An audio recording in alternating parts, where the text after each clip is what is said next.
estava saindo e uma senhora queria subir no trem e ela não estava conseguindo.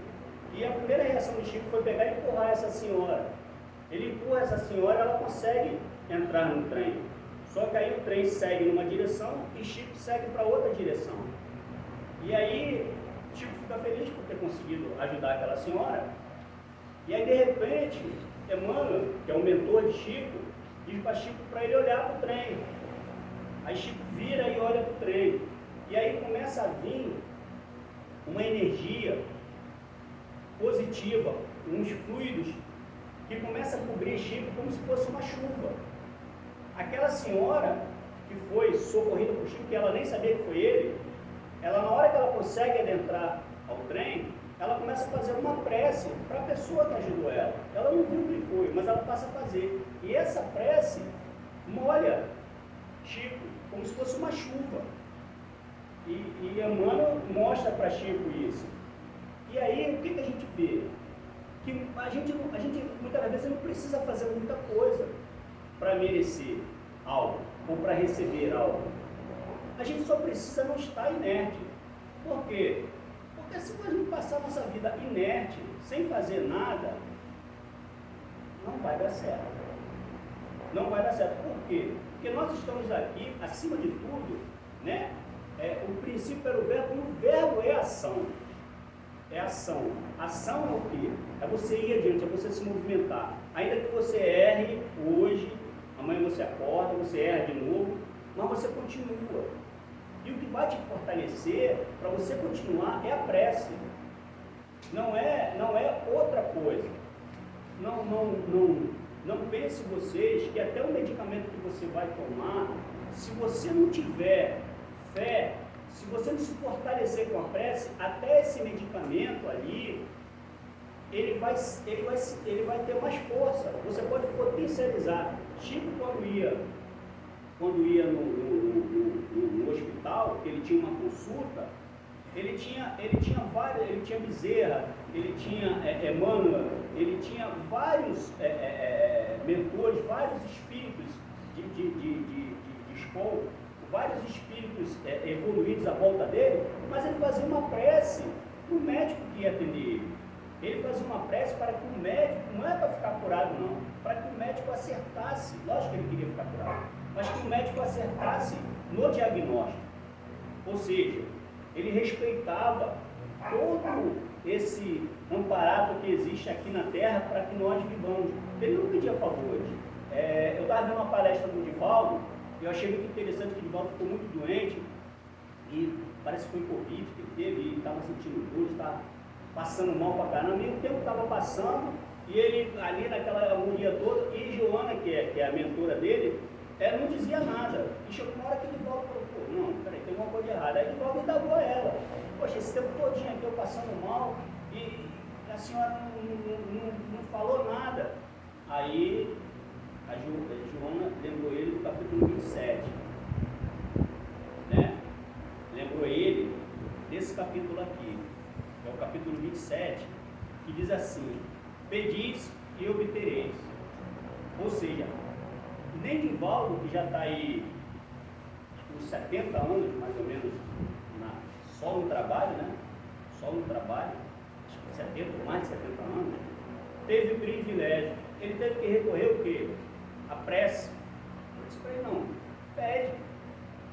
Então, isso mostra para a gente a importância da prece. Este livro que está aqui, ó, que é o Evangelho segundo o Espiritismo, ele começa, ó, tem essa primeira paginazinha aqui, né?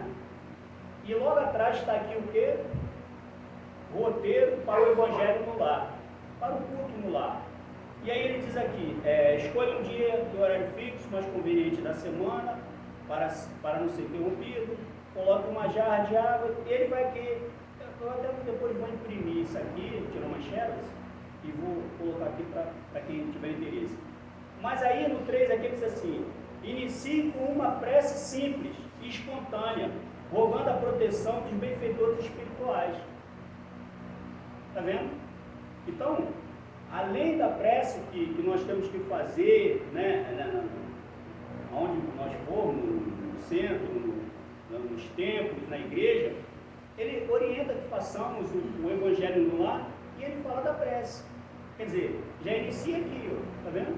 É a primeira, aliás, nem iniciou, na verdade, e ele bota esse lembrete aqui, então, que é a importância.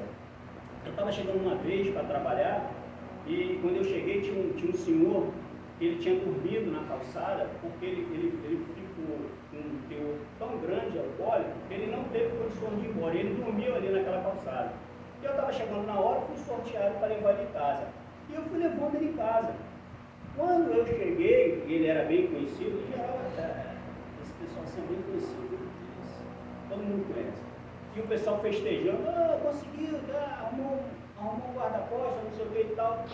Aí quando eu peguei a chave para abrir a porta dele para ele entrar, aí ele virou para mim e disse assim, eu sabia que o doutor Bezerra não ia me abandonar.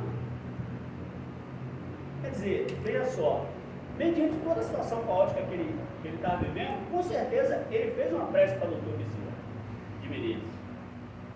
Não foi nenhum anjo, não foi o doutor Bezerra que foi lá, fui eu. Mas era o que tinha. E eu deixei ele em casa. Então assim, eu fiquei assim, falei, caramba, cara, que coisa surreal que aconteceu comigo agora. Foi a primeira coisa que ele disse para mim quando ele conseguiu entrar na casa dele.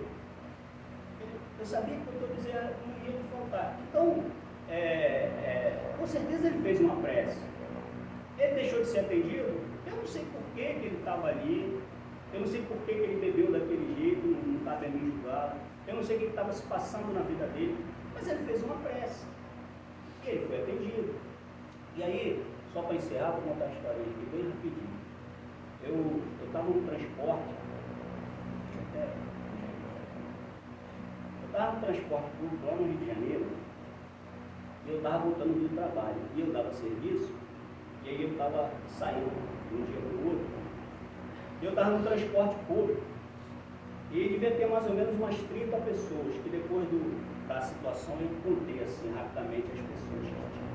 E entrou, eu estava passando, se eu não me engano, em Bom Sucesso, E aí entrou um homem de mais ou menos 30 e poucos anos e puxou uma lista de remédios da bolsa e pediu que as pessoas ajudassem para que ele pudesse comprar aqueles remédios. E aí eu ajudei, eu contribuí. Eu e mais 6 pessoas, então 7 pessoas ajudaram, né? E nós devíamos ter umas 30 pessoas no ônibus.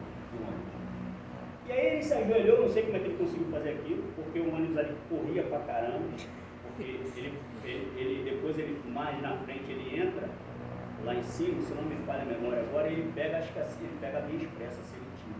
Ele corre muito. E aí ele se ajoelhou, ele segurava só com uma mão, ele levantou a mão e começou a fazer uma prece. E ele começou a dizer, Deus ampara esse pecador que não merece, mas sobretudo ampara essas 7 pessoas. E ele foi fazendo uma prece, ele frisando as 7 pessoas que tinham contribuído com ele. Então esses 7 anjos, esse filho que não merece, né? E depois sentou lá na frente e ficou lá. Aí tinha uma senhora do outro lado, virou para mim e disse assim, nossa, que pressa bonita que ele fez com os passageiros. Eu nessa época, agora não sou assim, às vezes não. Aí eu nessa época, quando ela falou aquilo, os passageiros, aí eu falei, não, os passageiros não. Os 7 passageiros, aqui nós temos uns 30, 23 aí tá fora. Não, aí ela deu uma de que não, sabe, que não estava muito entendendo o que eu estava querendo dizer, ela disse, porque os passageiros foram abençoados. Eu falei, não, foram 7. Porque daqui a pouco ela ia dizer que todo mundo que andava naquela linha ia ser abençoado. E ele fez uma prece para 7 pessoas, eu não sei porquê. Eu também não era, eu que ia quebrar a coisa das 7 pessoas. São 7 pessoas, é 7 pessoas. E ela continuou com a história dos passageiros e tal. Aí eu fiquei irritado. Aí eu disse para a senhora, eu já vou para a senhora, geralmente esse povo que faz essas preces fortes, minha mãe dizia que quando ele joga praga, a praga é violenta. Eu estou com pena dos 23 que estão aí. porque 7, aí ela não gostou. Ela não gostou da história, ela virou a cara, mas era brincadeira, eu não faço mais isso. Era brincadeira, mas enfim, eu quero dizer que a prece, realmente que ele fez a prece, eu não lembro qual era a doença que ele tinha, mas eu acho que ele era soro positivo. Enfim, e ele, nessa época, ainda não havia um programa, foi depois, que servia gratuitamente o coquetel. Nessa época ainda não havia. Mas ele, assim, mediante todo o drama que ele estava vivendo, ele fez a prece para as 7 pessoas. Mas ele fez. E eu, sinceramente, eu me senti, fora de brincadeira, mas é sério, eu me senti fortalecido com a prece que ele fez. E, independente da brincadeira, assim, mesmo em todos os momentos, piores que a gente possa achar, a gente ainda pode fazer uma prece. Tá bom, meus irmãos? Muito obrigado. Deus abençoe. Minha amiga que dorme não está ali. Até a próxima. Muito obrigado pela presença de vocês.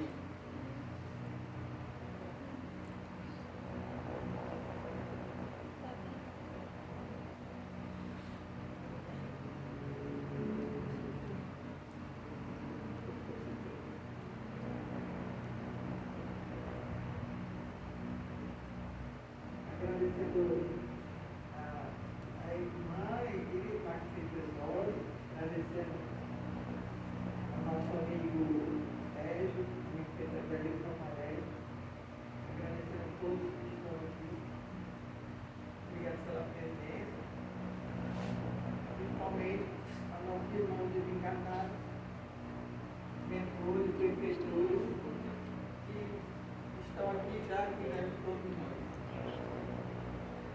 E reforçando também que às quintas-feiras nós temos um estudo de 6h30 até 8h30. Quem se interessar, pode vir para cá, certo? Também temos de 6 horas até 6h30 um diálogo fraterno. Caso alguém também precise conversar, precise tirar dúvidas ou qualquer coisa, que sinta vontade de falar, nós estaremos aqui, às 6 horas, toda quinta-feira, certo? E vamos agora fazer a nossa prece final, para que possamos terminar a nossa parte, a primeira parte da nossa reunião pública da noite de hoje. Que Jesus continue em nossos corações. Então vamos dizer assim: Jesus amado, nós te agradecemos a oportunidade de podermos ter ouvido as palavras do vosso Evangelho, através do exórdio e da palestra da noite de hoje. Abençoa-nos e guarda-nos nos vossos braços. Olhai por todos nós que caminhamos nessa jornada terrena. Permita-nos que possamos sempre estar aqui para ouvirmos palavras de amor e de fé que tanto necessitamos. Que possamos sair daqui melhor do que chegamos e descansarmos na vossa santa paz em nossos lares. Que assim seja, graças a Deus. Vamos agora para a nossa prece de Cálice, para passar para o segundo tempo dos nossos trabalhos. Deus nosso Pai, que sois todo poder e bondade, dai força àquele que passa pela provação, dai luz àquele que procura a verdade. Esconde no coração do homem a compaixão e a caridade. Deus, dai ao viajor a estrela guia, ao aflito a consolação, ao doente o repouso. Pai, dai ao culpado o arrependimento, ao espírito a verdade, à criança o guia, ao órfão o pai. Senhor, que a vossa bondade permita os espíritos consoladores derramarem por toda parte a paz, a esperança e a fé. Deus, reflexo uma centelha do vosso amor pode abraçar a terra. Deixa-nos beber na fonte da vossa bondade fecunda e infinita. Todas as lágrimas secarão, todas as dores se acalmarão. Um só coração, um